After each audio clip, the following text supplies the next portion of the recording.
Start करें फिर। हाँ, आज आपकी आईटी की लास्ट क्लास है। Today the historic day. आपका आईटी आज खत्म हो जाएगा। नहीं मतलब ये क्या कह रहे हैं, अब बैकअप ले लो। प्लीज मेरी बात पर ध्यान देंगे। जिन बच्चों का जो भी कुछ छूट गया है और उसकी आखिरी क्लास, बहुत ध्यान से। हमने आपके साथ लास्ट क्लास में डियर शुरू किया था, करिए क्या, चैप्टर नंबर 5। इसका नाम क्या था, बीपीए थ्रू एप्लीकेशन सॉफ्टवेयर। यहाँ पे हमने आपके साथ जो आखिरी टॉपिक किया था शायद, दैट वाज द, वो क्या था, controls and information system. Controls and information system या फिर इंफॉर्मेशन सिस्टम कंट्रोल्स। अब मेरी बात पे थोड़ा सा ध्यान दीजिएगा। हमने आपको यहाँ पर कुछ कीवर्ड्स बताए थे। सबसे पहले तो हमने आपको बताया था कंट्रोल के ऑब्जेक्टिव। किसी को याद है कंट्रोल के ऑब्जेक्टिव्स क्या है? हम वो कहानी याद रखेंगे। मेयर ने इंस्पेक्टर को बुलाया और कहा कि मैं तुम्हें कंप्लीट ऑथराइजेशन देता हूं कि पूरी एक्यूरेसी के साथ एरर को हैंडल करो और शहर को फिजिकल सेफगार्ड एंड सिक्योरिटी दो। बट उस इंस्पेक्टर ने कुछ ऐसे काम कर दिए जो वैलिड नहीं थे, जिससे सेग्रीगेशन ऑफ ड्यूटीज हो गया। बहुत कंट्रोल्स एंड इंफॉर्मेशन सिस्टम को हम दो पार्ट्स में क्लासिफाई कर सकते हैं। एक का नाम है मैनेजरियल कंट्रोल और दूसरे का नाम है एप्लीकेशन कंट्रोल। तो हम इसे दो पार्ट्स में डिवाइड कर सकते हैं, managerial control and application control. हमने आपके साथ मैनेजरियल कंट्रोल्स पूरा कंप्लीट कर लिया था और मैनेजरियल कंट्रोल्स में हमारे 7 प्रकार के कंट्रोल्स होते हैं। There are total 7 types of managerial controls. और डियर, हमेशा इस बात को आपको एग्जाम में देखने को मिलेगा कि मैनेजरियल या फिर एप्लीकेशन कंट्रोल से एक क्वेश्चन 5 नंबर का इंस्टीट्यूट जरूर पूछता है। तो 7 प्रकार के कंट्रोल मैनेजरियल में थे और 6 प्रकार के कंट्रोल एप्लीकेशन में थे। तो ये जो कुल मिलाकर जो 13 टाइप्स के जो कंट्रोल है, इनमें से अगर आप 3-4 टाइप हटा भी दें जो कि छोटे छोटे हैं, तो जो 7-8 टाइप जो बचते हैं, इसमें से एक क्वेश्चन एग्जाम में पक्का बनता है। तो आप लोग जरूर इसे याद रखेंगे। मैनेजरियल कंट्रोल में हमने आपको कहानी सुनाई थी, क्या, top management and information systems ने कहा, सर जी क्या कहा, कि हमें बहुत सी सिस्टम का डेवलपमेंट करवाना है। तो दूसरा क्या बना, सिस्टम डेवलपमेंट, और इसके लिए हमें प्रोग्रामिंग करनी पड़ेगी। इसके लिए हमें प्रोग्रामिंग करनी पड़ेगी और बिल्कुल डेटा रिसोर्स चाहिए। हमें क्या चाहिए डियर, डेटा रिसोर्स। डेटा वाले को फोन करने का सर जी क्वालिटी एश्योरेंस देते हैं। क्वालिटी एश्योरेंस देते हैं, हम बहुत हाई क्वालिटी का डेटा देंगे। मतलब हमें क्या मिल गया, क्वालिटी एश्योरेंस। बट उस बंदे ने एक बात बोली, क्या, सिक्योरिटी। तो सिक्योरिटी का ध्यान रखना। डेटा मिल जाने पर हमने ऑपरेशंस शुरू कर दिया। तो हमारा आखिरी पॉइंट क्या था, ऑपरेशंस। तो ध्यान दीजिएगा, हमने आपको कहा था कि सर जी हर के एंड में आपको क्या लगाना है, मैनेजमेंट कंट्रोल। तो पहला पॉइंट हमारा क्या बन गया, top management and information systems, management control. Top management and information systems को 4 प्रमुख काम करने पड़ते हैं। क्या क्या, प्लानिंग, ऑर्गेनाइजिंग, लीडिंग, कंट्रोलिंग। वो 2 प्रकार के प्लान बनाते हैं, स्ट्रेटेजिक प्लान और ऑपरेशन प्लान। स्ट्रेटेजिक प्लान 3 से 5 साल के लिए, ऑपरेशन प्लान 1 से 3 साल के लिए। दूसरा, सिस्टम डेवलपमेंट। सिस्टम डेवलपमेंट में हम 3 प्रकार के ऑडिट कर रहे होते हैं, concurrent audit, post implementation audit, general audit. Okay. Programming के लिए हम ध्यान रखते हैं कि प्रोग्रामिंग को हम प्रॉपर तरीके से प्लान करेंगे, डिजाइन करेंगे, कोडिंग का ध्यान रखेंगे, टेस्टिंग का ध्यान रखेंगे और ऑपरेशंस एंड मेंटेनेंस का ध्यान रखेंगे। डेटा रिसोर्स के लिए हम इस बात का ध्यान रखते हैं कि कंपनी का जो डेटा होता है वो कंपनी का सबसे महत्वपूर्ण एसेट होता है और आपको हर वो कंट्रोल अपनाना चाहिए जिससे डेटा की वैलिडिटी, कंप्लीटनेस, इंटीग्रिटी बरकरार रहे, बनी रहे। क्योंकि अगर आपका डेटा ही अगर आपका लो क्वालिटी का होगा तो काम नहीं चलेगा। Quality assurance. क्वालिटी एश्योरेंस इस बात को इंश्योर करता है कि आप जो इन्फॉर्मेशन सिस्टम डेवलप करेंगे, जो उसके लिए कोडिंग करेंगे, जो आप हार्डवेयर या सॉफ्टवेयर लेकर आएंगे, वो बहुत हाई क्वालिटी का होगा। क्योंकि आज के समय जो कंपनीज होती है डियर, वो बहुत ही ज्यादा सेफ्टी क्रिटिकल इंफॉर्मेशन सिस्टम्स बनाती है। जैसे for example Delhi metro train जो कि बिना ड्राइवर की चल रही है, तो सर अगर आपकी ट्रेन बिना ड्राइवर की चल रही है डियर, तो मुझे बताएंगे ना वो ट्रेन किसके बदौलत चल रही है, सॉफ्टवेयर प्रोग्राम की। और अगर वो सॉफ्टवेयर प्रोग्राम में बग है या एरर है या उसमें बग या एरर लेकर आया जा सकता है, तो इतने लोगों की जान का क्या होगा। जैसे ऑटो पायलट मोड में जो हवाई जहाज चल रहे होते हैं, तो वो ऑटो पायलट मोड बेसिकली क्या है, सॉफ्टवेयर प्रोग्राम। और अगर वो सॉफ्टवेयर प्रोग्राम में बग या फिर एरर है तो कितनी बड़ी तबाही, कितनी बड़ी कैटास्ट्रॉफी हो सकती है। ठीक बात है। तो इसलिए हम क्या इंश्योर करेंगे कि हम जो सिस्टम डेवलप करेंगे that would be of the highest possible quality system. इसके बाद हमने देखा था सिक्योरिटी। तो सिक्योरिटी किस चीज की, फायर से, वाटर से, पॉल्यूशन से, हैकर से, वॉर्म से, फिर वायरस या फिर वॉर्म से, स्ट्रक्चरल डैमेज से, अनऑथराइज्ड इंट्रूजन से। तो हमें सिक्योरिटी चाहिए। और फाइनली ऑपरेशंस मैनेजमेंट कंट्रोल जो कि day to day running of the operation से डील करता है, जैसे कि computer operations, file library, data and program library, help desk, technical support, capacity planning, performance monitoring. I hope आपको बात याद चले। फिर हमने आपके साथ देखा था डियर एप्लीकेशन कंट्रोल्स। फिर हमने देखा था डियर एप्लीकेशन कंट्रोल्स में क्या होगा, सर जी हम इनपुट लेते हैं, प्रोसेस करते हैं, स्टोरेज करते हैं, आउटपुट में कन्वर्ट करते हैं और इस आउटपुट को हम सामने वाली पार्टी को कम्युनिकेट करते। क्या करते हैं डियर? कम्युनिकेट। और हम चाहते हैं कि हम एक बाउंड्री स्टैब्लिश करते हैं ताकि कोई भी एरर या कोई भी परेशानी एंटर ही ना हो पाए। तो हमने क्या क्या कंट्रोल्स लिखे थे? Boundary control, input, processing, output, storage और communication. So there was total 6 kind of controls in application control, और जिसमें हमने आपके साथ शायद बाउंड्री कंट्रोल देख लिया था और इवन इनपुट कंट्रोल भी देख लिया था ना। ओके, तो इसका मतलब ये हुआ कि आज हम आपके साथ देखेंगे कम्युनिकेशन कंट्रोल और इवन स्टोरेज, किसमें? डेटाबेस। आज हम आपके साथ देखेंगे communication control, processing control, database controls और आउटपुट कंट्रोल्स। तो ये 4 कंट्रोल जैसे हम आपके साथ देख लेंगे, हमारा जो कंट्रोल्स का टॉपिक है वो खत्म हो जाएगा। क्या कह रहे? नहीं, ग्रिड कंप्यूटिंग का टॉपिक हमने बुक में नहीं दिया, वो हम आपको नोट करवाएंगे। लिखेंगे ना, शायद ग्रिड कंप्यूटिंग में लिखा होगा आपके रजिस्टर में, आपको नोट करना है, मैं आपको दिखा देता हूँ। अच्छी बात है, बच्चे कहते हैं कि बुक ओपन करते हैं, दैट्स गुड। देखिए 2 टॉपिक्स क्लियर जो इसके बहुत इंपॉर्टेंट है। एक तो वर्चुअलाइजेशन, ये भी हम आपको आपके रजिस्टर में, आपको लगेगा कि सर ने कहा था कि वर्चुअलाइजेशन टॉपिक आपके प्रीवियस चैप्टर, ठीक है। तो समय बर्बाद ना करते हुए, क्योंकि जितना जल्दी सिलेबस हो जाएगा उतना जल्दी आप घर पे जाके रिवाइज भी करेंगे। ध्यान दीजिएगा, communication control. Now we are moving towards communication control. बहुत बहुत बहुत ध्यान से। आपको पता है डियर, हमें डेटा और इन्फॉर्मेशन एक जगह से दूसरी जगह कॉन्टिन्यूअस बेसिस पे कम्युनिकेट करते रहना पड़ता है। एग्री करते हैं? किसी बच्चे को चैप्टर नंबर 3 याद है आईटी का, telecommunications and networks?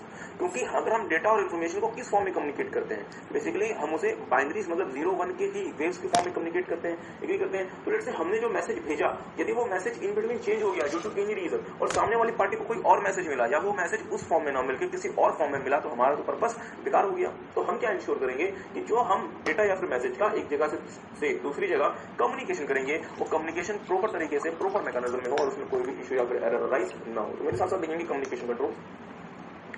Communication system are responsible for the transmission of data and information from one place to another. मतलब कम्युनिकेशन सिस्टम जो होता है वो डेटा या फिर इन्फॉर्मेशन के एक जगह से दूसरी जगह ट्रांसमिशन के लिए जिम्मेदार होते हैं। ध्यान दीजिएगा, 3 types of exposure arises in the communication सब सिस्टम। मतलब कम्युनिकेशन का जो सिस्टम या फिर कम्युनिकेशन का जो सब सिस्टम है, उसमें 3 प्रकार के एक्सपोजर्स अराइज हो सकते हैं। एक्सपोजर्स का मतलब होता है खतरा आने की संभावना, मतलब डेंजर आने की संभावना। ठीक है, देखेंगे as data is transmitted across communication network it can be impaired through distortion and noise. मेरी बात पर ध्यान देखिए, किसी को याद है क्या हम रिपीटर क्यों यूज करते थे? सर जी, हम रिपीटर इसलिए यूज करते थे ताकि हमारा जो डेटा बेसिकली एनालॉग या फिर डिजिटल फॉर्म में मूव हो रहा है, किस फॉर्म में? सर जी, वेव्स, मतलब वेवलेंथ के फॉर्म में। वो डेटा यदि उसकी वेवलेंथ लूज होती है तो अपना मतलब उसका चेंज हो जाएगा, तो हम रिपीटर यूज करते थे ताकि उसे हम बूस्ट कर सके। आपको पता है डियर, टेलीकम्युनिकेशन मीडिया में इलेक्ट्रॉनिक नॉइज या फिर इलेक्ट्रॉनिक इन्फ्लुएंसेस आते हैं, जिसकी वजह से हो सकता है कि जो डेटा हम भेज रहे हैं वो डेटा अगर एक आध बिट भी इधर उधर हो गया तो उसके लिए तो हमारा पूरा का पूरा मतलब चेंज हो जाएगा। तो ये सबसे बड़ा एक्सपोजर होता है कि आपका जो डेटा वो चूंकि टेलीकम्युनिकेशन नेटवर्क में ट्रांसफर हो रहा होता है और वो इंपेयर हो सकता है, खराब हो सकता है, उसमें क्षति हो सकती है डिस्टॉर्शन की वजह से या फिर नॉइज की वजह से। ठीक है। दूसरा, the hardware and software component in the communication system can fail. ये भी बहुत इंपॉर्टेंट इशू है कि आपका जो हार्डवेयर या फिर सॉफ्टवेयर कंपोनेंट है वो फेल हो सकता है। तो जी, जैसे याद करें, पूरा का पूरा जो सॉफ्टवेयर मैकेनिज्म था चैप्टर नंबर 3, जिन बच्चों ने रिवाइज किया उनको याद होगा। अदरवाइज जिन बच्चों ने चैप्टर नंबर 3 रिवाइज नहीं किया उनको ये बात भूल जाएंगे। मैं कुछ पूछ लूं, आज की लास्ट क्लास में कुछ पूछ लूं, टेलीकम्युनिकेशन मॉडल के कितने कंपोनेंट्स थे, या फिर असेंशियल कंपोनेंट ऑफ टेलीकम्युनिकेशन क्या क्या था? किसी को याद भी है? चल, एक आंसर है टर्मिनल। दूसरा, टेलीकम्युनिकेशन प्रोसेसर, आई होप आपको याद है। और टेलीकम्युनिकेशन प्रोसेसर में क्या क्या था? Buffering, NIC. चल, कोई बच्चा तो पढ़ के आया है। मॉडेम। वीडियो वाले बच्चों कृपया ध्यान दीजिएगा, अगर आपने इसे रिवाइज नहीं किया तो प्लीज रिवाइज करें। आईटीएस में आप रिवाइज करेंगे तो ही आपको उसका एडवांटेज मिलेगा। और हमने जो भी आपको कीवर्ड्स दिए हैं, जो भी हमने आपको शॉर्टकट्स दिए हैं याद रखने के लिए, उनको भी जरूर से रिवाइज करें। तीसरा क्या था? मल्टीप्लेक्सर। चौथा क्या था? नहीं, वो हमने ऑलरेडी कवर कर दिया, नेटवर्क इंटरफेस कार्ड मैंने इसी। चौथा क्या था? Internetwork processor. और इसमें क्या क्या था? हाँ, हब, बहुत सही। Then switch, router, repeater, gateway और ब्रिज। ठीक बात है, मुझे बताया नहीं ये सब कुछ क्या है? हार्डवेयर ही तो है। What is all these? Hardware. Okay, तो सर जी, एक हमने देखा था टर्मिनल, फिर हमने देखा था टेलीकम्युनिकेशन प्रोसेसर, फिर क्या था? टेलीकम्युनिकेशन मीडिया या फिर चैनल। कृपया ऐसे नोट ना करें, इन चीजों को नोट करने से अच्छा है चैप्टर नंबर 3 का भी ओपन करके रिवाइज करें, बच्चे से नोट कर। नहीं, अगर आपकी चैप्टर नंबर 3 की क्लासेस डियर मिस हो चुकी हैं तो इसको नोट करने का कोई फायदा नहीं है। आप रिसेप्शन के थ्रू आप उसका बैकअप ले लीजिए और आप वो क्लासेस पूरी कीजिए। इनको नोट करने का ऐसा कोई यूज नहीं है। ओके, चौथा। फोर्थ क्या था? कंप्यूटर, बहुत अच्छा। फिर क्या था? टेलीकम्युनिकेशन कंट्रोल सॉफ्टवेयर जो कि पूरे के पूरे मैकेनिज्म को कंट्रोल करने का काम करता है, उसे हम क्या नाम देते हैं? Telecommunication control software. आई होप आपको बात समझ आ रही है। ओके, तो मेरी बात पे थोड़ा सा ध्यान दीजिएगा डियर। अगर लेट्स से अगर हम कोई डेटा एक जगह से दूसरी जगह ट्रांसफर करना चाहते हैं, तो डेटा को ट्रांसमिशन के लिए कौन कौन से चीजें अपना रोल प्ले करती हैं? सर जी हार्डवेयर और सॉफ्टवेयर। अब लेट्स से मेरे कंप्यूटर तक डेटा आ गया, एनआईसी, मेरे कंप्यूटर में जो एनआईसी है, नेटवर्क इंटरफेस कार्ड है, उसमें किसी प्रकार का इश्यू हो गया, वो डेटा मेरा क्या हो गया? किसी तरीके से फेल हो गया या फिर डिस्ट्रॉय हो गया, तो मेरा कम्युनिकेशन तो फेल हो गया ना। प्लीज ध्यान दे, मॉडेम सही प्रकार से फंक्शन नहीं कर रहा, राउटर सही प्रकार से काम नहीं कर रहा, हब जो है उसमें कोई इशू आ गया, चाहे किसी भी हार्डवेयर में कोई भी परेशानी आएगी, तो मेरा तो कम्युनिकेशन खराब हो जाएगा, मेरा तो जो कम्युनिकेशन का टास्क है वो फेल हो जाएगा। ठीक बात है, तो मेरे साथ साथ देखेंगे the hardware and software component in the communication system can fail। और तीसरा, the communication system can be subject to passive और active attack। पैसिव और एक्टिव अटैक, अगर आपको याद हो तो हमने आपको चैप्टर नंबर 3 में ही शायद हमने आपको कहा था कि एक होता है सर जी पैसिव इंट्रूडर और एक होता है एक्टिव इंट्रूडर। पैसिव इंट्रूडर वो लोग होते हैं जो कि जो डेटा का कम्युनिकेशन हो रहा है उसको दूर बैठे सुनते रहते हैं कि सर जी बातचीत क्या चल रही है, उसमें वो दखल अंदाजी या फिर मॉडिफिकेशन नहीं कर सकते। मीन्स वो जो भी डेटा कम्युनिकेट हो रहा है उसे वो कॉपी करके रीड कर सकते हैं, पर वो लोग उसमें बदलाव, परिवर्तन, अमेंडमेंट या मॉडिफिकेशन नहीं कर सकते। But sir ji active attackers वो लोग होते हैं जो न केवल डेटा के कम्युनिकेशन को सुन सकते हैं, कॉपी कर सकते हैं, पर अपने हिसाब से उसमें चेंजेस भी कर सकते हैं, अमेंडमेंट्स भी कर सकते हैं, मॉडिफिकेशन भी कर सकते हैं। तो आपका पूरा का पूरा जो कम्युनिकेशन सिस्टम है उसमें पैसिव अटैक भी हो सकते हैं और उसमें एक्टिव अटैक्स भी हो सकते हैं। तो ये तीन हमारे बड़े एक्सपोजर्स होते हैं कम्युनिकेशन सिस्टम में। क्या क्या? पहला कि जो मेरा डेटा का ट्रांसमिशन हो रहा है कम्युनिकेशन नेटवर्क के थ्रू, उसमें इंपेयरमेंट हो सकती है ड्यू टू डिस्टॉर्शन और नॉइज। दूसरा जो बहुत बड़ा एक्सपोजर होता है वो होता है सर जी हार्डवेयर या सॉफ्टवेयर सिस्टम का, कि फेलियर की वजह से मेरा पूरा का पूरा जो मतलब कम्युनिकेशन सिस्टम है वो फेल हो सकता है। और तीसरा जो मेरा जो कम्युनिकेशन का सिस्टम है वो एक्टिव या फिर पैसिव अटैक का शिकार हो सकता है। हाँ, बिल्कुल सही बात है कि अगर आप ध्यान से सुनेंगे तो आपको बातें समझ में आएंगी डियर। एक्टिव अटैक वो होता है डियर जहां पे जो अटैकर होता है वो न तो सिर्फ वो केवल और केवल आपकी बातचीत या आपका ट्रांसमिशन कॉपी नहीं कर रहा, बट उसमें वो चेंजेस भी कर सकता है। और पैसिव अटैकर्स वो होते हैं जो चेंजेस तो नहीं कर पाते, बट वो जो भी कम्युनिकेशन हो रही है उसको वो रीड कर पाते हैं, उसको कॉपी कर पाते हैं। ओके, आगे देखिएगा तो डियर हमने आपके साथ 3 अटैक्स को देख लिए सर जी। क्या क्या? डेटा का जो ट्रांसमिशन हो रहा है उसमें इंपेयरमेंट हो सकती है ड्यू टू डिस्टॉर्शन और नॉइज। दूसरा, हार्डवेयर और सॉफ्टवेयर जो कंपोनेंट है वो फेल हो सकता है। और तीसरा, कम्युनिकेशन सिस्टम जो है उसमें पैसिव या फिर एक्टिव अटैक हो सकता है। तो आगे देखिएगा तो सर जी क्या ये एक्सपोजर हम खुला छोड़ दें? एक्सपोजर को मिनिमाइज करने का तरीका क्या है? हम नेसेसरी कंट्रोल्स लगाएंगे, हम अपने सिस्टम में कंट्रोल्स प्लेस करेंगे ताकि जो एक्सपोजर है वो मिनिमाइज हो जाए और जो परेशानी है हमारे सिस्टम में वो कम से कम की जा सके। देखेंगे as need of communicating with other systems are essential, entity must have proper communication controls। इसलिए आपको proper communication controls चाहिए। हमें क्या क्या communication controls इंस्टीट्यूट में पढ़ने के लिए दिए हैं? पहला, physical component control, मतलब सर जी जो भी हार्डवेयर इस्तेमाल करते हो वो हार्डवेयर ऐसा नहीं होना चाहिए कि थोड़ी सी परेशानी में हार्डवेयर आपका फेल हो जाए, काम करना बंद कर दे, रिस्पॉन्ड करना बंद कर दे। जैसे फॉर एग्जाम्पल, मेरी बात ध्यान दीजिएगा, आप जो बच्चे स्मार्टफोन यूज करते हैं, बहुत बार ऐसा होता होगा कि आपका जो स्मार्टफोन है वो जमीन में गिर जाता होगा, बट स्टिल वो फंक्शन करता है। रीजन क्या है? क्या कह रहे हैं? गिर गया तो स्क्रीन क्रैक हो गई थी? नहीं, कभी कभी ऐसा होता है कि अगर आप मतलब आपकी स्क्रीन भी क्रैक हो सकती है, बट स्टिल मेरा जो खुद का जो फोन है वही 3-4 बार गिर चुका है, but still it is functioning very nice. तो अब मेरी बात पर ध्यान दीजिएगा, हम जो अपने कम्युनिकेशन सिस्टम में जो हार्डवेयर यूज करेंगे या जो फिजिकल कंपोनेंट यूज करेंगे वो फिजिकल कंपोनेंट रिलायबल होने चाहिए। वो फिजिकल कंपोनेंट हमारे इस तरीके के होने चाहिए कि वो एरर्स को या फिर एडवर्स सिचुएशन को डील कर सकते हैं और वो रिलायबल सर्विस और वो रिलायबल सर्विस हमें प्रोवाइड कर सकते हैं। तो सर जी आप अच्छी क्वालिटी का फिजिकल कंपोनेंट यूज करना, अच्छी क्वालिटी का केबल यूज करना, अच्छी क्वालिटी का router, repeater, hub, gateway, switch, इन चीजों को इस्तेमाल करना ताकि वो एडवर्स सिचुएशंस में भी इतनी आसानी से अपनी रिलायबिलिटी ना खोएं, इतनी आसानी से गिव अप ना करें और वो कॉन्टिन्यूसली आपको सर्विसेज प्रोवाइड करते रहे। तो मेरे साथ साथ देखेंगे, okay, entity should choose physical component like communication media, communication processor like network interface card, modem, router, multiplexer, switch, hub, etc. Data reliable and can withstand with adverse condition। मतलब sir जी मुद्दे वाली बात यह है कि जितने भी आपके प्रकार के फिजिकल कंपोनेंट्स हैं वो ऐसे होने चाहिए जो कि रिलायबल नेचर के हों और अगर थोड़ी बहुत एडवर्स कंडीशन आ भी जाए तो भी वो उसके अगेंस्ट इतनी आसानी से गिव अप ना करें और वो विथस्टैंड कर सके, उसे डील कर सके। तो हमें क्या इंश्योर करना है? Physical component control. दूसरा, line error control, very very very significant. कृपया प्लीज ध्यान दें क्या कह रहे हैं। हाँ बिल्कुल सही। फिजिकल कंपोनेंट कंट्रोल क्या हुआ कि हम ऐसा हार्डवेयर यूज करेंगे, फिजिकल कंपोनेंट क्या हुआ डियर कि हम ऐसा हार्डवेयर यूज करेंगे जो हार्डवेयर हमारा एरर्स के फेज में भी अपने आप को अपने आप को स्टेबल करके रख सके और इतनी आसानी से वो गिव अप ना करे, इतनी आसानी से वो मतलब सर्विसेज को देना बंद ना करे।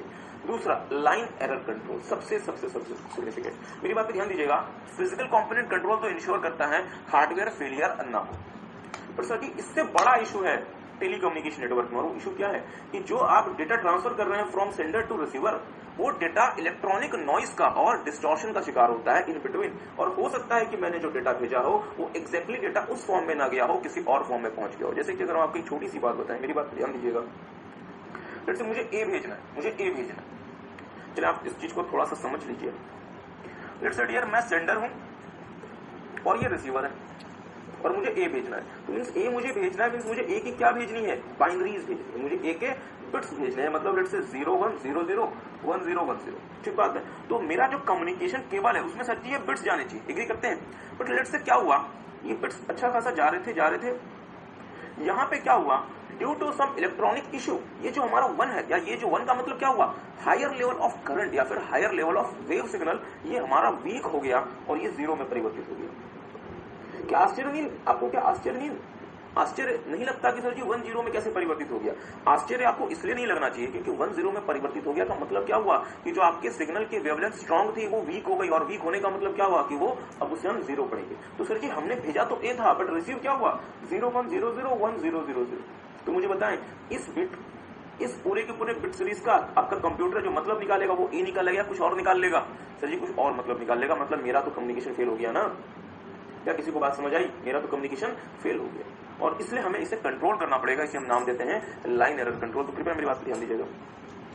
देखेंगे, whenever data is transmitted over a communication line, there are chances of errors. These errors must be detected and corrected. जब भी आप कम्युनिकेशन लाइन के थ्रू डेटा का ट्रांसमिशन करेंगे तो एरर की संभावना हमेशा होती है, एरर से आप इनकार नहीं कर सकते, और इसलिए अगर एरर होता है तो आपको उस एरर को डिटेक्ट करना पड़ेगा और साथ में उसे करेक्ट करना पड़ेगा, मतलब एरर को दूर करना पड़ेगा, ठीक करना पड़ेगा।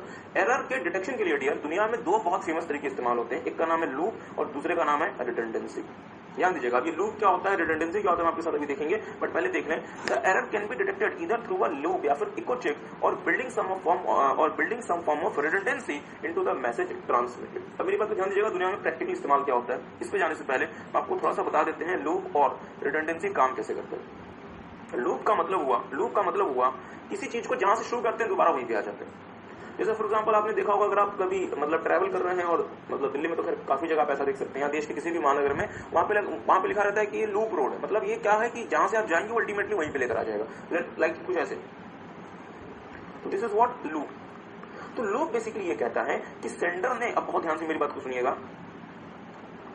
क्या कह रहे हैं, हाँ, तो बहुत ध्यान से मेरी बात को सुनिएगा। सेंडर ने जो मैसेज रिसीवर को भेजा है, रिसीवर उसी मैसेज को दोबारा से सेंडर को भेजेगा, और सेंडर इस बात को चेक करेगा कि हमने जो भेजा था वो और हमने जो रिसीव किया है वो दोनों सेम है या नहीं। तो सेंडर ने क्या भेजा था 01001010, और सच्ची रिसीवर ने क्या रिसीवर को क्या मिला 01001000, तो रिसीवर फिर आपको क्या भेज देगा 01001000, और सेंडर इसे चेक करेगा और इसे क्या पता चलेगा कि दोनों मैच नहीं कर रहे, मतलब एरर आ गया, मींस एरर हमने डिटेक्ट कर दिया।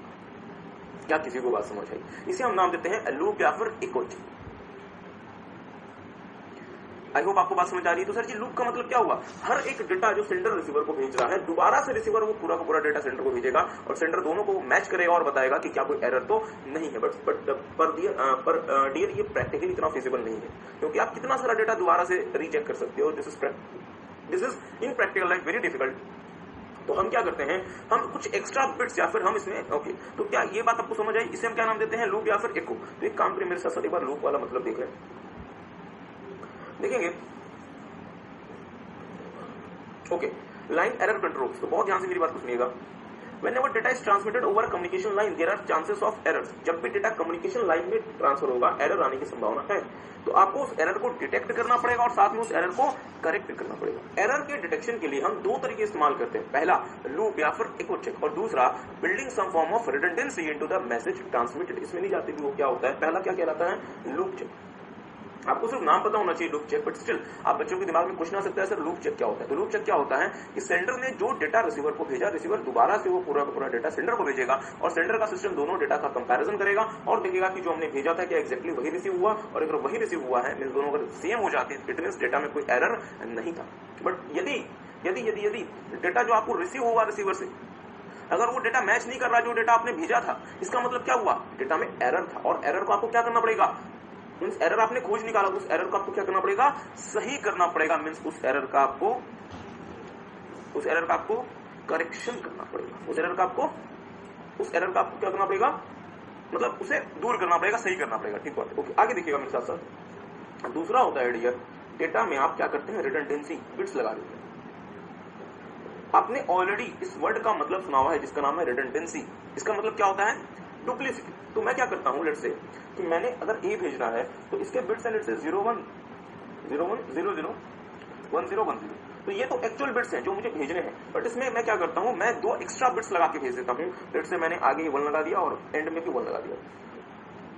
सर जी इसका फायदा क्या होगा, 8 की जगह हमारे कितने बिट्स पहुंच गए, 10 बिट पहुंच गए, और इससे हमारे मैसेज का मीनिंग तो खराब हो सकता है ना। बट मैंने उनको कहा हुआ है कि सर जी पहला वाला बिट छोड़ देना और आखिरी वाला बिट छोड़ देना, और आपको क्या रीड करना है, पहले वाले को छोड़ के सेकंड से आखिरी वाले को छोड़ के उसके पहले तक।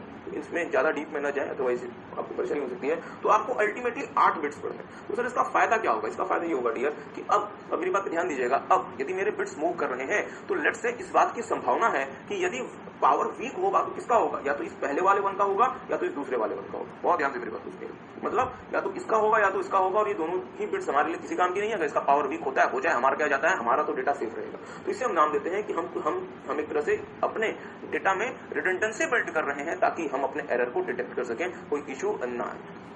ठीक बात है, आई होप आपको बात समझ आई। तो आगे देखिएगा, आपने एरर खोज तो निकाला, कैसे, लूप की मदद से, या फिर आपने अपने डेटा में रिडंडेंसी लगा दी, जो डेटा आपका ट्रांसमिट हो रहा है। अब उस एरर को करेक्ट करने का समय है, दूर करने का समय। तो एरर को दूर करने के लिए 2 रास्ते हैं। पहला रास्ता कहलाता है डियर, पहला रास्ता कहलाता है फॉरवर्ड एरर कंट्रोलिंग कोड्स और दूसरा रास्ता कहलाता है बैकवर्ड एरर कंट्रोलिंग कोड्स। पहला रास्ता कहलाता है फॉरवर्ड एरर कंट्रोलिंग कोड्स। मुझे एक बात सोच के बताएंगे, आपके हिसाब से फॉरवर्ड एरर कंट्रोलिंग कोड्स क्या होता होगा, मुझे बताएं। ए से डेटा, ओके फिर से सुन लीजिए, लेट्स से मिस्टर मोहन से डेटा मिस्टर सोहन को जा रहा है, तो इसमें फॉरवर्ड क्या है, जिस व्यक्ति को वो डेटा रिसीव हो रहा है। तो फॉरवर्ड एरर कंट्रोलिंग कोड ये कहता है कि जो डेटा का करेक्शन होगा वो सोहन के एंड पे होगा, मतलब सोहन का जो सिस्टम है वो ही डेटा को करेक्ट कर लेगा यदि डेटा में कोई एरर या फिर इशू आता है। अगर डेटा में कोई एरर या फिर इशू आता है तो सोहन उस डेटा को क्या कर लेगा, करेक्ट कर लेगा। बट मुझे बताएं, क्या सोहन का सिस्टम उस डेटा को करेक्ट कर पाएगा, क्या उसे आइडेंटिफाई ही कर पाएगा कि सर जी कौन से बिट में एरर है, बहुत मुश्किल है। तो इसलिए हम क्या यूज करते हैं, बैकवर्ड एरर कंट्रोलिंग कोड, जहां पे पूरा का पूरा डेटा दोबारा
करेक्ट कर लेगा। मुझे बताएं, क्या सोहन का सिस्टम उस डेटा को करेक्ट कर पाएगा, क्या उसे आइडेंटिफाई ही कर पाएगा कि सर जी कौन से बिट में एरर है, बहुत मुश्किल है। तो इसलिए हम क्या यूज करते हैं, बैकवर्ड एरर कंट्रोलिंग कोड, जहां पे पूरा का पूरा डेटा दोबारा से मोहन को भेजा जाएगा। अगर हमने खोज निकाला, मोहन उसकी जांच करेगा और दोबारा से वो उस डेटा को रिसेंड करेगा ताकि एरर वाला डेटा हम डिलीट कर पाए। आई होप किसी को बात समझ आए। तो एक काम करेंगे, टेक सम टाइम, ज्यादा इसमें डीप में ना जाए, मैं खुद मानता हूँ ये थोड़ा सा आपके लिए हो सकता है कि नहीं, बट हम इसको एक बार फिर से एक्सप्लेन करेंगे। टेक सम टाइम, एक बार आप एक काम करें, आप एक बार एरर डिटेक्शन और एरर करेक्शन के ऊपर ध्यान से एक बार फिर से रीड करें।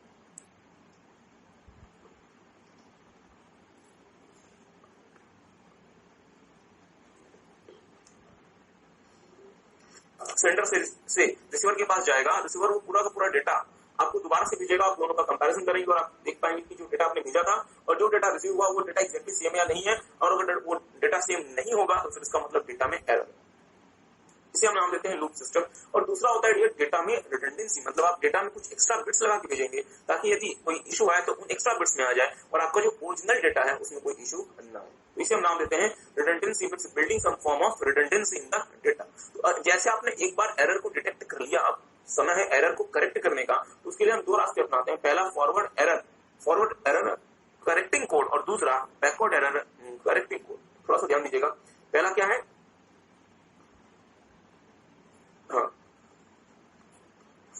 FECC और दूसरा BECC, backward error correcting code.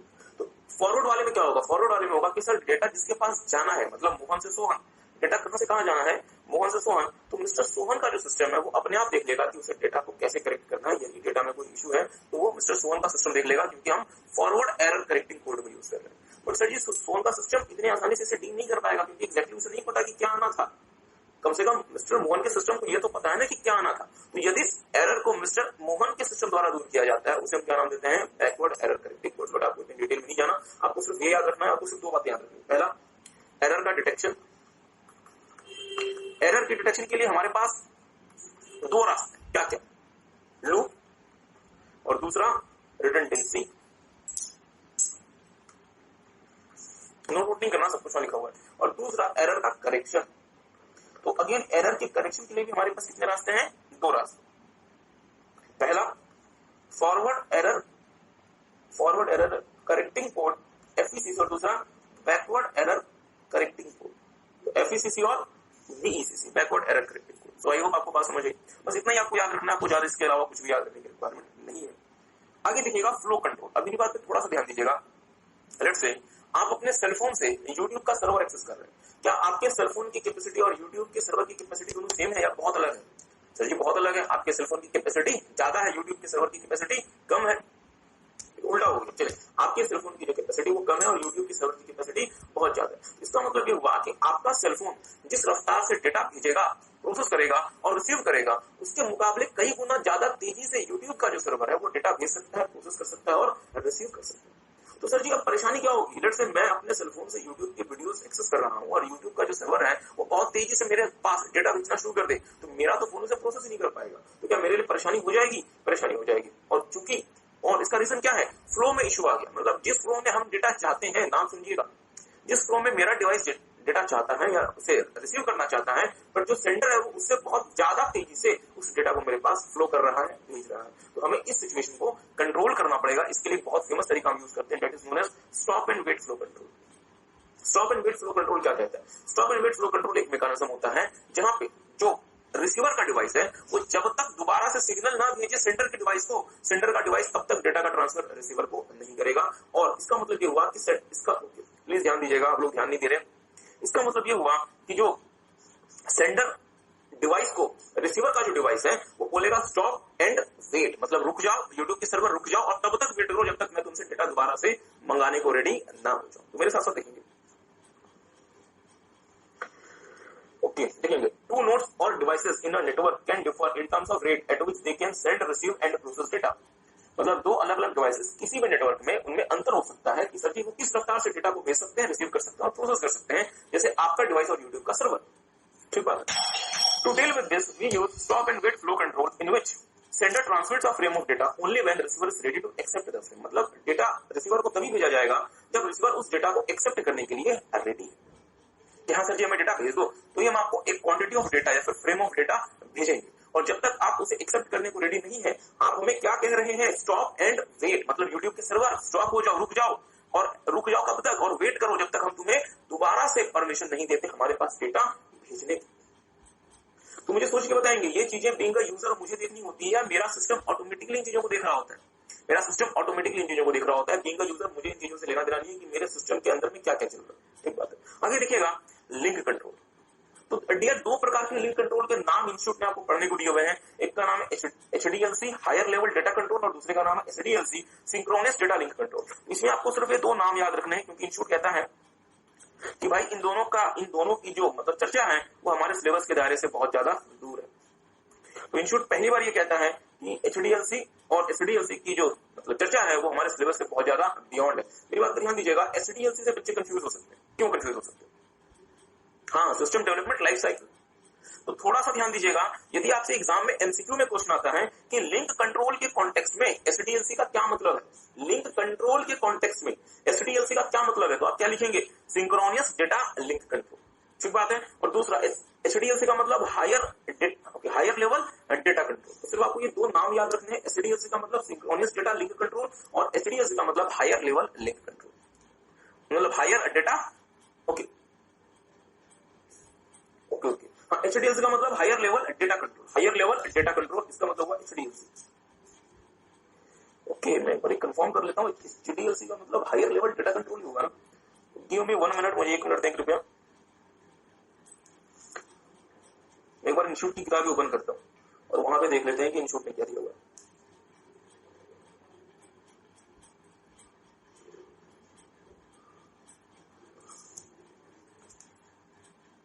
चलिए थोड़ा सा, ये आपकी बुक है, एक बार इस बुक को देख लेते हैं। ये क्या ओपन है? कुछ और ही ओपन होगी। ओके, दोबारा से ट्राई करते हैं। और एसडीएलसी का मतलब सिंक्रोनियस डेटा लिंक कंट्रोल। आई होप आपको बात समझ आई। ठीक बात है। मेरी बात पे ध्यान दीजिएगा, याद है आपने चैप्टर नंबर 3 में एक चीज पढ़ी थी जिसका नाम था टोपोलॉजी। टोपोलॉजी क्या होता है? मैं अपने नेटवर्क में लिंक्स को और डिवाइसेस को किस तरीके से अरेंज करता हूं, उसे हम नाम देते हैं टोपोलॉजी। जैसे स्टार नेटवर्क टोपोलॉजी, बस, रिंग, मैश एक्सेट्रा। तो अब आपके अगर कम्युनिकेशन चैनल में कोई इश्यू है तो हो सकता है कि सर टोपोलॉजी गलत तरीके से लगाने की वजह से भी इश्यू है। जैसे फॉर एग्जाम्पल, हम आपको एग्जाम्पल दे दें, एक एग्जाम्पल दे दें, बट डियर वो एग्जाम्पल आपको तभी समझ आएगा अगर आपने चैप्टर नंबर 3 रिवाइज किया। अगर आपको चैप्टर नंबर 3 अगर आपने रिवाइज नहीं किया टोपोलॉजी वाला कॉन्सेप्ट, तो एग्जाम्पल आपके बिल्कुल दिमाग के ऊपर से चला जाएगा और आपके लिए कंफ्यूजन बढ़ेगी।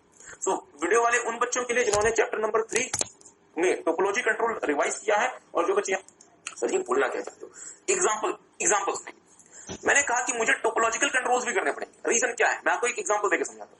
लेट्स से मान लीजिए मेरे ऑर्गेनाइजेशन में बहुत ह्यूज नेटवर्क ट्रैफिक फ्लो करता है, बहुत ह्यूज, और मैंने बस नेटवर्क टोपोलॉजी लगा ली, तो मुझे बताएंगे गलती किसकी है? टोपोलॉजी की गलती है। रीजन क्या है? बस नेटवर्क ट्रैफिक बस नेटवर्क टोपोलॉजी हाई ट्रैफिक को झेल ही नहीं सकता, क्योंकि वहां पे एक सिंगल वायर लगी होती है, उसकी क्या जान लोगे वायर की?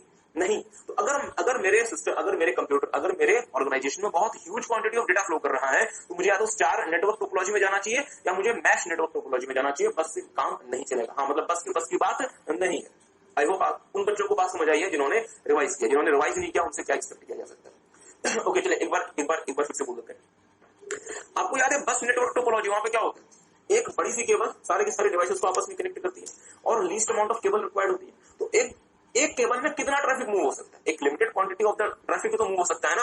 अगर आपके ऑर्गेनाइजेशन में बहुत सारा डेटा कम्युनिकेट होना है तो बस नेटवर्क टोपोलॉजी जो है वो क्या बन जाएगा? कंस्ट्रेंट बन जाएगा, क्योंकि बस नेटवर्क टोपोलॉजी में एक सिंगल वायर इस्तेमाल होती है जो वायर पूरे के पूरे सिस्टम्स को आपस में कनेक्ट कर रही होती है। तो इसका मतलब ये हुआ कि अगर आपने बस नेटवर्क टोपोलॉजी इस्तेमाल कर ली, और अगर आप ह्यूज ट्रैफिक वाले ऑर्गेनाइजेशन में है, तो फिर गलती किसकी है? टोपोलॉजी की गलती है, क्योंकि आपने जो टोपोलॉजी चूज कर ली वो टोपोलॉजी ही गलत है। आई होप आपको बात समझ आई। तो देखेंगे sir ji topological control. Network topology specifies the location of nodes within a network, मतलब किस तरीके से आपने अपने नोड्स रखे हुए हैं, लिंक्स उसको कैसे किया हुआ है। बेसिक टोपोलॉजी इंक्लूड्स बस, ring, star and tree topology. अब क्या कर सकते हैं, छोटे बच्चों को कंफ्यूज करने का कोई रास्ता या कोई मौका नहीं छोड़ता। मुझे बताएगा ट्री टोपोलॉजी आपने चैप्टर नंबर 3 में पढ़ा था? नहीं पढ़ा था। वहां पे आपने क्या पढ़ा था? बस पढ़ा था, स्टार पढ़ा था, रिंग पढ़ा था। यहाँ पे काम करें, ट्री की जगह मैश लिखते हैं, मैश टोपोलॉजी। जब आपने ट्री पढ़ा ही नहीं तो सर जी ट्री के अलावा भी तो टोपोलॉजीज होती है। क्या आपको हर किसी का नाम याद रखना है? नहीं, आपको सिर्फ 4 का नाम याद रखना है, बस, रिंग, स्टार और मैश टोपोलॉजी। ठीक है, ओके। मेरी बात पे ध्यान दीजिएगा डियर, मेरी बात पे ध्यान दीजिएगा। तो आई होप आप सबने से देख लिया। मेरी बात पे जल्दी से ध्यान दीजिएगा। अब 2 बहुत इंपॉर्टेंट चीजें आने वाली। याद एक चीज होती थी जो कहलाती थी कंटेंशन। हाँ सर जी, कंटेंशन। जैसे फॉर एग्जाम्पल ये हमारा वाईफाई डिवाइस जो कि वाईफाई सिग्नल्स को जनरेट करता है। एक फोन ये वाला इससे कनेक्ट हो गया, एक लैपटॉप इससे कनेक्ट हो गया, एक डेस्कटॉप इससे कनेक्ट हो गया, और हमारे घर में कोई मेहमान आए हुए हैं, उन्होंने भी अपना टैबलेट इससे कनेक्ट कर दिया। तो मुझे बताएंगे एक कम्युनिकेशन रिसोर्स को एक बार में क्या एक से ज्यादा डिवाइस एक्सेस करना चाह रहे हैं? हाँ सर। तो इसका मतलब क्या हुआ? एक प्रकार की कंटेंशन अराइज होगी। ठीक बात है, क्योंकि एक नेटवर्क रिसोर्स को एक बार में एक से ज्यादा डिवाइसेस एक्सेस करना चाह रहे हैं। It will give rise to a situation called as contention. तो सर जिस कंटेंशन को क्या हम रहने दें, इसे रिजॉल्व करना पड़ेगा। तो रिजॉल्व करने के 2 रास्ते। पहला कहलाता है pooling method. Pooling. Pooling method में एक मैकेनिज्म, एक तरीका स्टैब्लिश किया जाता है जिसके थ्रू ये सिचुएशन या फिर इस डेडलॉक को रिमूव किया जाएगा। वो तरीका ये हो सकता है कि आपने वाईफाई में इस तरीके से कोडिंग की हो कि वाईफाई यदि एक से ज्यादा डिवाइस तुम्हारे पास कनेक्ट हो जाएंगे तो हर एक डिवाइस में अपनी कैपेसिटी इक्वल इक्वल बांट दो। जैसे अगर सिर्फ एक डिवाइस कनेक्टेड है तो 100% कैपेसिटी उस वाले डिवाइस के लिए, 2 कनेक्ट हो गए 50-50, 3 कनेक्ट हो गए 33.5%, 4 कनेक्ट हो गए 25%, 5 कनेक्ट हो गए 20% और so on and so fourth. तो ये क्या कहलाएगा? पूलिंग मेथड, इंसानों वाला तरीका। दूसरा तरीका होता है अजीब सा तरीका जो कहलाता है कंटेंशन मेथड, जो ये कहता है यार वाईफाई तुम्हें कुछ नहीं करना, जो डिवाइस ज्यादा पावरफुल होगा वो तुम्हारा रिसोर्स इस्तेमाल कर लेगा। कहानी खत्म। मतलब कोई तरह का नहीं है, डिवाइसेस को आपस में कंटेंट करने दो और जो डिवाइस ज्यादा पावरफुल होगा वो तुम्हारे रिसोर्सेज को यूज कर लेगा। As simple as that. मेरे साथ साथ देख लें चैनल एक्सेस कंट्रोल, देखेंगे साहब। Okay, two different nodes in a network can compete to use a communication channel. मैं तो डियर ये भी कह सकता हूं, दो क्या दो से ज्यादा भी नोड्स जो होंगे वो कंपीट कर सकते हैं एक दूसरे से। किस लिए? कि उनको कोई कम्युनिकेशन चैनल यूज करना है, लेट्स उनको वाईफाई का राउटर यूज करना है या उनको कुछ भी यूज करना है, कोई भी उनको टेलीकम्युनिकेशन रिसोर्स इस्तेमाल करना है। Whenever the possibility of contention for the channel exist, जब भी कोई कंटेंशन की सिचुएशन आती है, मतलब जब दो या दो से ज्यादा डिवाइसेस किसी कॉमन टेलीकम्युनिकेशन रिसोर्स को इस्तेमाल करना चाहते हैं, some time of channel access control technique must be used. तो आपको चैनल एक्सेस कंट्रोल टेक्निक का इस्तेमाल करना पड़ेगा। और दो प्रकार के चैनल एक्सेस कंट्रोल टेक्निक हमें पढ़ने हैं। एक का नाम है पूलिंग मेथड और दूसरे का नाम है contention method. Polling technique establishes an order, ध्यान दीजिएगा, establishes an order in which node can gain access to the channel capacity. मतलब सोचिए आप एक तरीका बना जिसके बेसिस पे नोड जो है वो चैनल एक्सेस कैपेसिटी को गेन कर सकता है। जैसे फॉर एग्जांपल हमने कहा कि वाईफाई एक काम करना, जितने नोड्स तुम्हारे से कनेक्ट होंगे हर किसी में अपनी अपनी कैपेसिटी बराबर बराबर बांट देना, या जो नोड सबसे पहले आया है पहली प्रायोरिटी उसकी, जो नोड उसके बाद आया है दूसरी प्रायोरिटी उसकी, इस तरीके से यूज कर लेना। मतलब एक ऑर्डर, एक मैकेनिज्म, एक तरीका आपने फिक्स कर दिया। That would be pooling method. But दूसरा जो होता है मैकेनिज्म होता है कंटेंशन मेथड। वो बेसिकली कहता है कि हम कोई मेथड स्टैब्लिश नहीं करने वाले, डिवाइसेस को आपस में कंपीट करने दो, जो जीत जाएगा वो चैनल का एक्सेस गेन कर लेगा। ठीक बात, देखेंगे इस चीज को। Whereas in the contention method, nodes in the network must compete with each other to gain access to the channel. तो सर जी हमें याद क्या रखना है? याद आपको ये रखना है कि चैनल एक्सेस कंट्रोल के हमारे पास दो तरीके होते हैं। One is pooling method. यहाँ पे क्या होता है, जो भी आपके अलग अलग नोड्स हैं वो किस ऑर्डर में चैनल को एक्सेस करेंगे उसका एक ऑर्डर स्पेसिफाई होता है और उसी ऑर्डर में चैनल को एक्सेस किया जाता है। अनदर वन इज ओके, इसके अलावा क्या तरीका होता है? Contention method. जो कोई भी ऑर्डर वार्डर स्टैब्लिश नहीं करता, वो कहता है जिसको भी चैनल का एक्सेस चाहिए वो आपस में कंप्लीट कर ले, जो जीत जाएगा चैनल का एक्सेस उसे मिल जाएगा। ठीक बात। तो टेक सम टाइम एक बार से पढ़ लें। और इसके बाद का जो हमारा जो टॉपिक है, मतलब इसी में ये उसी बच्चे को समझ आएगा जिसने अगेन चैप्टर नंबर 3 रिवाइज किया है। मैं कोशिश करूंगा कि मैं एक बार उसका रेफरेंस आपको फिर से दे दूं, क्योंकि मुझे पता है मैक्सिमम बच्चे रिवाइज करके तो आते नहीं। क्या कह रहे हैं? ओके, चैप्टर नंबर 2 रिवाइज कर लिया, ये बहुत अच्छी बात है। दैट्स गुड कि कम से कम कुछ तो रिवाइज किया आपने। चल, आपने देखा था there is something called router. Router क्या होता है और राउटर किस काम आता है? जब आप एक नेटवर्क से दूसरे नेटवर्क में जाना चाहते हैं तो हो सकता है ये किसी और प्रोटोकॉल पे बना हो और ये हो सकता है प्रोटोकॉल 2 पे बना हो। तो दोनों को हमें लिंक करने के लिए क्या करना पड़ता है? राउटर का इस्तेमाल करना पड़ता है। एग्री करेंगे? ये हमारा नेटवर्क 1 और ये है हमारा नेटवर्क 2। नेटवर्क 1 हमारा प्रोटोकॉल 1 पे बना हुआ है और नेटवर्क 2 हमारा प्रोटोकॉल 2 पे बना हुआ है। We need to use router. Let's say network 1 हमारा आर्किटेक्चर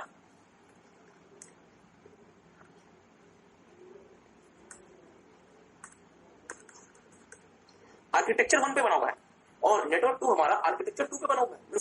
मींस दो अलग अलग नेटवर्क अलग अलग आर्किटेक्चर पे बने हुए हैं। तो हमें क्या यूज करना पड़ेगा? गेटवे। नहीं, मैं कुछ नहीं समझा रहा। गेटवे क्या होता है, राउटर क्या होता है, चैप्टर नंबर 3 में आपने डिटेल में समझा है। जिन बच्चों की क्लासेस मिस हो गई है वो कृपया बैकअप ले और एक और छोटी सी बात, तो हमने क्या देखा कि राउटर और गेटवे के इस्तेमाल से हम एक नेटवर्क से दूसरे नेटवर्क में मूव कर सकते हैं। बट याद करें एक और चीज आपने देखी थी, ब्रिज क्या होता है? जो कंपनी के अलग अलग लैंड्स को आपस में कनेक्ट कर रहा होता है। मतलब एक लैंड से दूसरे लैंड में अगर आपको जाना है तो आपको क्या यूज करना पड़ता है? ब्रिज। तो डियर मेरा जो राउटर होता है, गेटवे होता है और ब्रिज होता है, ये मुझे एक नेटवर्क से दूसरे नेटवर्क में जाने में हेल्प करता है, मदद करता है। तो मींस ये इंटर नेटवर्किंग के लिए मुझे हेल्प करता है। तो सर जी ये क्यों बताया आपने? आखिरी वाले पॉइंट के लिए ध्यान दीजिएगा। Inter networking control. Inter networking is a process of connecting 2 or more communication network together to allow the user of one communication network to communicate with the user of other network। मतलब inter networking क्या होती है? वो mechanism जिसमें आप एक से ज्यादा नेटवर्क्स को आपस में जोड़ते हैं ताकि एक प्रकार के नेटवर्क को इस्तेमाल करने वाला व्यक्ति दूसरे प्रकार के नेटवर्क वाले व्यक्ति से भी कम्युनिकेट कर सकता है। 3 डिवाइसेस जो हमें इंटर नेटवर्किंग के लिए इस्तेमाल होते हैं, that is bridge, router and gateway. 3 types of devices are used to connect different networks are bridge, routers and gateway. तो आपको याद रखना पड़ेगा कि सर जी कौन कौन से डिवाइसेस अलग अलग प्रकार के नेटवर्क्स को आपस में कनेक्ट करने का काम करते हैं। ब्रिज जो कि डिफरेंट लैंस को आपस में कनेक्ट करता है, और एक लैन से दूसरे लैन जब वो डेटा का ट्रांसफर करता है तो उसे वो क्या कर देता है, उसे वो एम्पलीफाई भी कर देता है, बूस्ट भी कर देता है। ठीक बात है। अगर दो नेटवर्क अलग अलग प्रोटोकॉल्स पे बनाए गए हैं, वी नीड राउटर, और यदि दो नेटवर्क को अलग अलग आर्किटेक्चर पे बनाया गया है, उनको आपस में कनेक्ट करने के लिए हमें गेटवे चाहिए। ठीक है, एक काम करेंगे, मेरे साथ साथ इंटर नेटवर्किंग कंट्रोल को भी एक बार देख ले, और इसको याद कैसे रखना है एक छोटा सा तरीका आपको बता देते हैं, अदरवाइज आप लोग याद तो रखेंगे नहीं। ओके, देखिए डियर, बहुत ध्यान से सुनेंगे। कम्युनिकेशन कंट्रोल बहुत महत्वपूर्ण है और बहुत ध्यान से इसे करके जाएंगे, तो टेक सम टाइम, एक बार इसे पढ़ ले।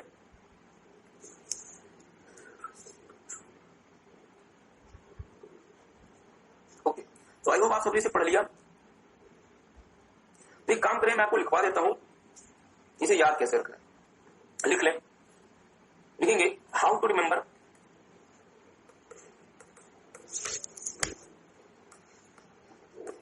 The headings of, how to remember the headings of communication control.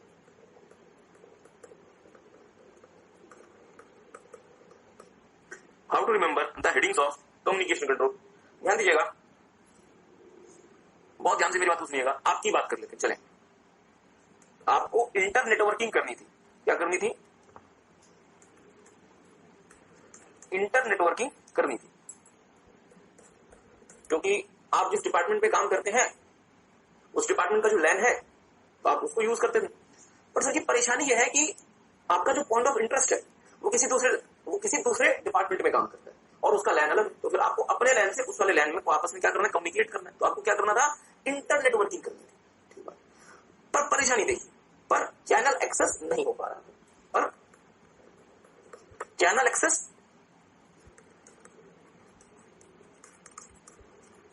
नहीं हो पा रहा था। क्या कह रहे हैं?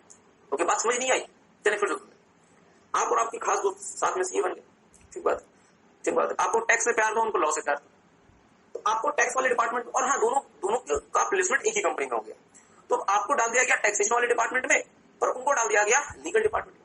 ठीक बात, तो टैक्स डिपार्टमेंट का अपना एक लैन बना हुआ था और लीगल डिपार्टमेंट का भी अपना एक लैन बना हुआ था। पर सर टैक्स डिपार्टमेंट का लैन अलग है, लीगल डिपार्टमेंट का लैन अलग है। अगर बातचीत करनी तो फिर बातचीत कैसे करेंगे? तो आपको टैक्स डिपार्टमेंट के लैन को ब्रिज की मदद से लीगल डिपार्टमेंट के लैन से क्या करना पड़ेगा, कनेक्ट करना पड़ेगा। मतलब आपको क्या करनी थी, इंटर नेटवर्किंग करनी थी। पर परेशानी क्या थी, परेशानी ये थी कि चैनल एक्सेस नहीं हो पा रहा, और यदि चैनल एक्सेस नहीं हो पा रहा है तो आपके दिल में तरह तरह के मतलब ख्याल आ रहे थे, तरह तरह की आपके दिल में घबराहट आ रही थी। जैसे क्या पता फिजिकल कंपोनेंट तो खराब नहीं हो गया, क्या पता फिजिकल कंपोनेंट तो ठीक है ना,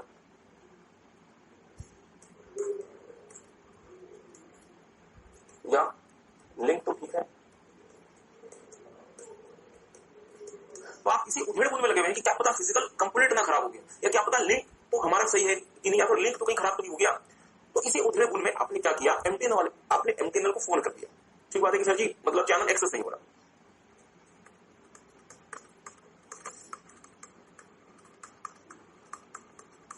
और एमटीएनएल को फोन किया तो वहां से एक बंदा आया होगा, उनके स्टाफ ने आकर टोपोलॉजी एडजस्ट की, लाइन एरर दूर हो गया,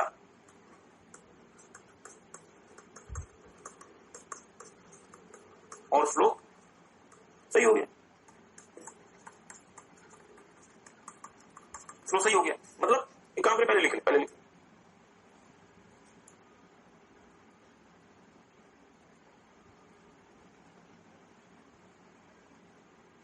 पहले लिख ले सारी चीजें।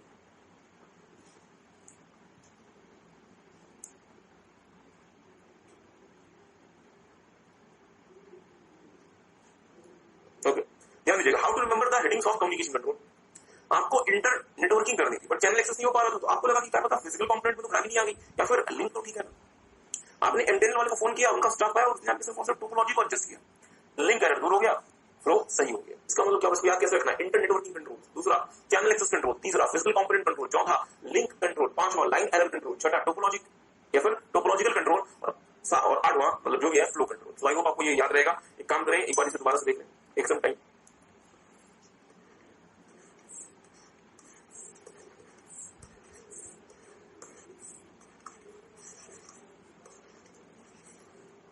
ठीक बात। और आपको पता है हर किसी के एंड में क्या लगाना है, कंट्रोल्स लगाना है। तो टेक सम टाइम, एक बार इसे दोबारा से देख लें, चैनल एक्सेस कंट्रोल मतलब पूरे के पूरे मतलब कम्युनिकेशन कंट्रोल्स को एक बार फिर से देख लें। फिर हम आगे मूव करते हैं। तो हमने आपके साथ डियर 3 प्रकार के कंट्रोल्स देख लिए। Now is the time to move on.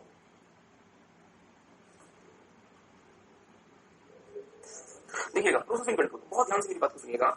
सब कुछ सही है, आपने इनपुट बिल्कुल सही प्रकार से दिया, चैनल आपका जो कम्युनिकेशन वो बिल्कुल सही तरीके से काम कर रहा है, बाउंड्री आपने बहुत स्ट्रांग लगा दी। बट यदि जो मैकेनिज्म के थ्रू प्रोसेसिंग हो रही है, अगर उस मैकेनिज्म में कोई एरर आ जाए, कोई बग आ जाए, तो अगर गलत तरीके से डेटा प्रोसेस होगा तो आउटपुट भी तो गलत ही निकलेगा। इसलिए बहुत जरूरी है कि प्रोसेसिंग के दौरान आपको थोड़ा सा सतर्क रहना पड़ेगा, थोड़ा सा विजिलेंट रहना पड़ेगा, ताकि प्रोसेसिंग के दौरान जो भी एरर्स या फिर जो भी इश्यूज आएंगे उसे आप अकॉर्डिंगली कंट्रोल कर सकते हैं, डील कर सकते हैं। तो टेक सम टाइम देखेंगे मेरे साथ साथ। Data processing control performs validation checks. ध्यान दीजिएगा, validation checks to identify errors during processing of data. Validation checks का मतलब होता है कि डेटा क्या अलग अलग जगह पे अगर हम डेटा को कंपेयर करते हैं तो वो वैलिड है भी या नहीं है। याद करें, इनपुट में भी हमने आपके साथ एक प्रकार का वैलिडेशन चेक देखा था, याद है किसी को? जब आप इनपुट कंट्रोल करते थे तो वहां पर भी क्या था, एक वैलिडेशन चेक, जहां पे हम इनपुट वाले डेटा में को हम इस बात को अश्योर करते थे कि जो डेटा हम इनपुट के फॉर्म में दे रहे हैं वो डेटा सही हो। अदरवाइज अगर आपने गलत डेटा इनपुट के फॉर्म में दे दिया डियर, तो क्या होगा, वो फिर गलत डेटा आपका प्रोसेसिंग में चला जाएगा और आपका जो आउटपुट है वो भी गलत हो जाएगा। तो देखेंगे मुद्दे वाली बात क्या है, it ensures the completeness and accuracy of data being process. मतलब प्रोसेसिंग कंट्रोल ये इंश्योर करता है कि जो भी डेटा आप प्रोसेस कर रहे हैं वो पूरा का पूरा डेटा आपका पूरी तरीके से कंप्लीट है और वो एक्यूरेट है, जो भी डेटा प्रोसेसिंग में। ओके, मेजर कंट्रोल्स आर, मतलब कौन से मेजर कंट्रोल्स प्रोसेसिंग कंट्रोल्स? पहला, रन टू रन टोटल। बहुत ध्यान से मेरी बात को सुनिएगा, रन टू रन टोटल। जैसे फॉर एग्जांपल लेट्स से कोई डेटा अलग अलग स्टेजेस में प्रोसेस हो रहा है। जैसे सर जी फॉर एग्जांपल मान लीजिए कि हमें अपने एक वर्कर की सैलरी देनी है, तो वर्कर की हमें सैलरी देनी है, तो वर्कर की जो सैलरी का पहला होगा उसका कैलकुलेशन, ठीक बात है, वर्कर की सैलरी का कैलकुलेशन हुआ और इसके बाद उस सैलरी के कैलकुलेशन के बाद उसका होगा लेट्स से ऑथराइजेशन, ठीक बात है। तो फिर कैलकुलेशन में जो फिगर होनी चाहिए क्या वही फिगर ऑथराइजेशन में भी होनी चाहिए? पता चला कैलकुलेशन हुई सैलरी की 15,000, ऑथराइज होगी पेमेंट 23,000, तो क्या 8,000 रुपए गलत है? गलत है। तो फिर आपको क्या करना पड़ेगा, इंश्योर करना पड़ेगा कि अगर कोई डेटा अलग अलग जगह पे प्रोसेस हो रहा है तो वो कंसिस्टेंट फिगर के साथ प्रोसेस हो। ऐसा नहीं कि अलग अलग जगह पे अलग अलग फिगर्स में वो डेटा आपका अवेलेबल हो। तो ध्यान से देखिएगा, This helps in verifying data that is subject to processing through different stages। मतलब क्या किसी को बात समझ आई? मींस अगर कोई डेटा मेरा मल्टीपल स्टेजेस पे प्रोसेस होना है तो वो डेटा आपका मल्टीपल स्टेजेस में सेम फिगर के साथ सेम जगह पे मौजूद है। जैसे फॉर एग्जांपल अगर हम आईसीआई की बात करें तो इंश्योर में भी बहुत सारे स्टेजेस होते हैं जब आपका रिजल्ट डिक्लेयर होता है। जैसे सबसे पहले तो आपकी जो आंसर शीट होती है उसमें आपके नंबर होते हैं, एग्री करते हैं। इसके बाद उस नंबर को आपके रिपोर्ट कार्ड में पोस्ट किया जाता है। तो क्या आंसर शीट वाले नंबर और रिपोर्ट कार्ड वाले नंबर सेम होने चाहिए या आंसर शीट वाला नंबर रिपोर्ट कार्ड में जाके बदल जाए? सेम होना चाहिए।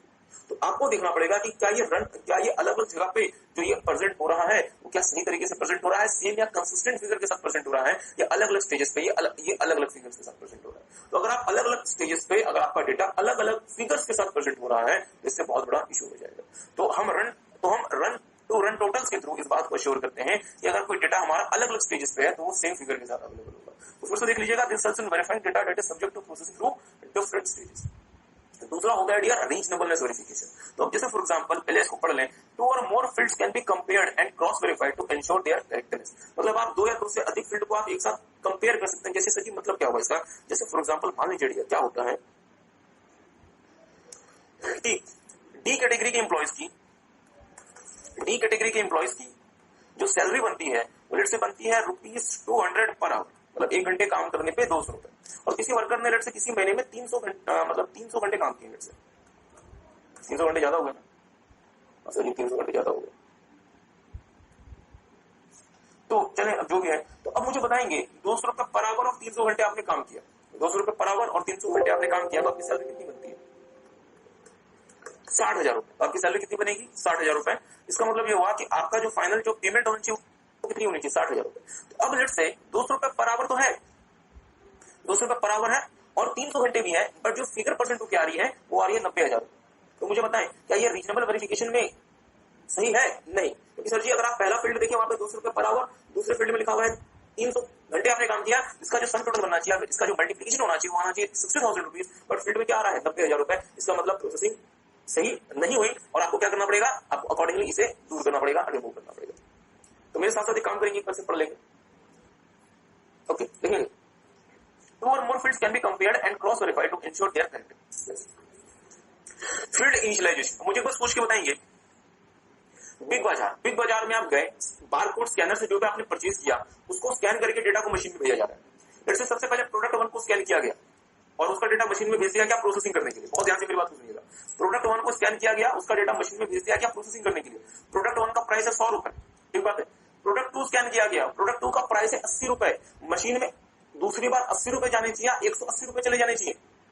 तो ये बात समझिए, बहुत ध्यान से मेरी बात को सुनिएगा।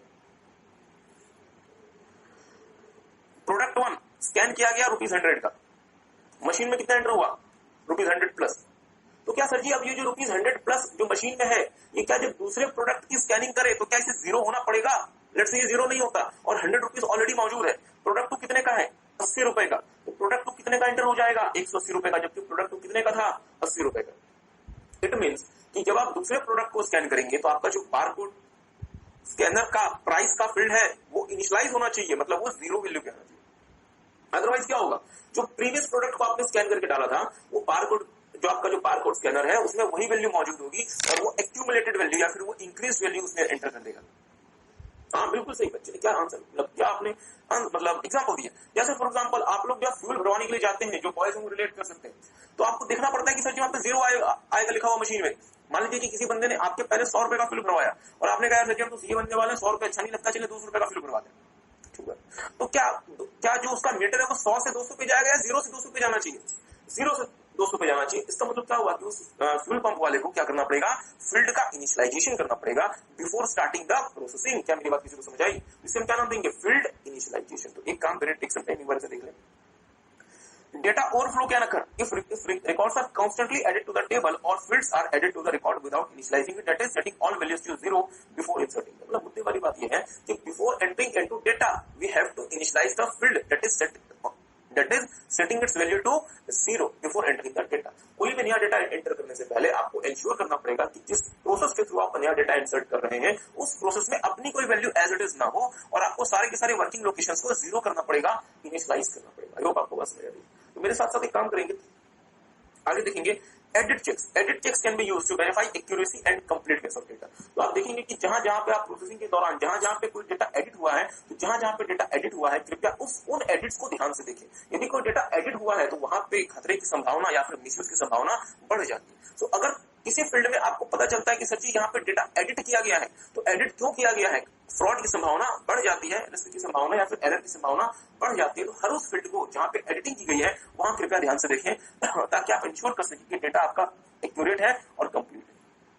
एक्सेप्शन रिपोर्ट, अगर प्रोसेसिंग के दौरान कोई आपको ऐसा सिचुएशन का सामना करना पड़ता है जो सिचुएशन पहले कभी अपीयर नहीं हुआ, तो उसकी रिपोर्टिंग करें ताकि भविष्य में ऐसे सिचुएशन को हम डील कर सकते हैं। Exception reports are generated to identify error in the data process. मतलब अगर डेटा प्रोसेसिंग के दौरान कोई ऐसा एरर आपको पता चलता है जो यूनिक हो, तो उस एरर को लेके एक्सेप्शन रिपोर्ट बना दें, या कोई भी एरर आपको पता चलता है तो उस एरर को एक्सेप्शन रिपोर्ट में डाल दें कि सर जी ये एरर हमें आइडेंटिफाई हुआ है, ताकि उस एरर को दूर किया जा सके। और फाइनली एग्जिस्टेंस या फिर रिकवरी कंट्रोल, अगर से प्रोसेसिंग के दौरान लाइट चली गई या प्रोसेसिंग के दौरान आपका हार्डवेयर फेल हो गया, तो सर जी क्या डेटा मेरा रिकवर होने की क्षमता में होना चाहिए? हाँ सर, तो हम नाम देते हैं एग्जिस्टेंस या फिर recovery control. It enables a system to be recovered from the failure. मतलब प्रोसेसिंग सिस्टम यदि फेल हो गया due to any reason, power बंद हो गई, हार्डवेयर खराब हो गया या फिर किसी की वजह से, तो जो डेटा हमारा इन प्रोसेसिंग था उस डेटा को हम दोबारा से रिकवर कर सकते हैं, रीजनरेट कर सकते हैं। इसे हम नाम देते हैं एग्जिस्टेंस या फिर रिकवरी कंट्रोल। सो देख सकते हैं कि बार ये सारे के सारे स्टेप्स आप दोबारा से देख लें। नहीं, इसको याद रखने का हमारे पास आपको हम कोई भी तरीका नहीं देने वाले, क्योंकि अगर आप जितने तरीके हमने आपको ऑलरेडी दिए डियर, आप एटलीस्ट उसे ही याद रखेंगे। क्या कह रहे हैं? हाँ, इसे बहुत ध्यान रखेंगे। ओके, ये सेम क्वांटिटी में अपीयर हो रहा है। रीजनेबलनेस वेरिफिकेशन, ये क्या होता है? अगर किसी डेटा को वर्चुअलाइजेशन और ग्रिड कंप्यूटिंग, तो उसमें आएंगे थोड़ी देर। ओके, तो प्रोसेसिंग कंट्रोल में हमने आपके साथ क्या देखा? रन टोटल्स, ये क्या होता है? अगर किसी डेटा को अलग अलग स्टेजेस पे प्रोसेस करना है तो इंश्योर करें कि अलग अलग स्टेजेस पे ये जो प्रोसेस हो रहा है ये सेम क्वांटिटी में अपीयर हो रहा है। रीजनेबलनेस वेरिफिकेशन में हम 2 या 2 से ज्यादा फील्ड को आपस में कंपेयर करके क्रॉस वेरीफाई करते हैं और इंश्योर करते हैं कि वो दोनों डेटा सही है। फील्ड इनिशियलाइजेशन में जब भी हम कोई डेटा अपने फाइल में या अपने टेबल में इंसर्ट करते हैं उसके पहले हम सारे के सारे फील्ड को इनिशियलाइज करते हैं, मतलब 0 वैल्यू पे लेके आते हैं, अदरवाइज डेटा का ओवरफ्लो हो सकता है। एडिट चेक्स, अगर कहीं पे कोई भी एडिटिंग की गई है तो उन हर उस एरिया को हम दोबारा दोबारा से वेरीफाई करते हैं ताकि डेटा की एक्यूरेसी और कंप्लीटनेस को इंश्योर किया जा सके। एक्सेप्शन रिपोर्ट, जो भी एरर जनरेट होगी उसको आप एक्सेप्शन रिपोर्ट में डाल दीजिए ताकि उस एरर को हम दोबारा से लोग आफ्टर कर सकें। और एक्जिस्टेंस ऑफ रिकवरी कंट्रोल, ये वो कंट्रोल्स होते हैं जो इंश्योर करते हैं कि यदि हमारा सिस्टम किसी की वजह से फेल हो जाता है, मतलब काम करना बंद कर देता है, रिस्पॉन्ड करना बंद कर देता है, तो डेटा हमारा बर्बाद ना हो, उस डेटा की रिकवरी हम कैसे कर सकते हैं। तो फिर आप जो रिकवरी का मैकेनिज्म रखते हैं, that is known as existence of recovery control. तो मेरी बात पे ध्यान दीजिएगा, आपने प्रोसेसिंग कंट्रोल देखा, अब क्या जनरेट हो जाएगा, आउटपुट। तो मेरे साथ साथ आउटपुट कंट्रोल में